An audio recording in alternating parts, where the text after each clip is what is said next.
Hello guys, mag-prepare tayo ngayon ng boodle fight.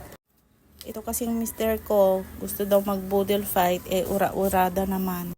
Itong kanin namin, hindi siya masyadong white kasi ito yung galing sa probinsya, bagong ani actually ito. Kahit isaing sa umaga, hanggang gabi, malambot pa rin.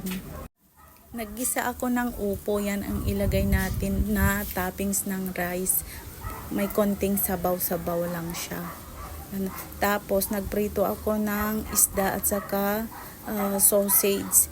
Lagay natin sa gilid-gilid yung isda at saka yung sausage, ganyan. Ihilera lang natin sa gilid-gilid. Saka nag-ihaw rin ako, 2 pusit lang kasi wala na.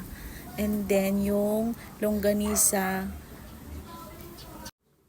may natira pang kalahating kilong longganisa dun sa ref, yan niluto ko. Pang mabilisan lang talaga ito guys. Nag-ihaw din pala ako ng talong and then nag-slice ako ng kamatis at sibuyas. Nilagyan ko ng bagoong isda, ayan.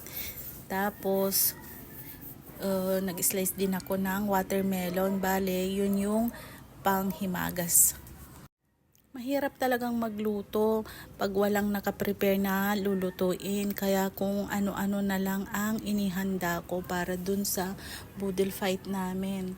Tapos, habang kumakain kami, yung asawa ko naghanap pa ng dinuguan. Dapat daw may dinuguan. Thank you for watching. Kain tayo.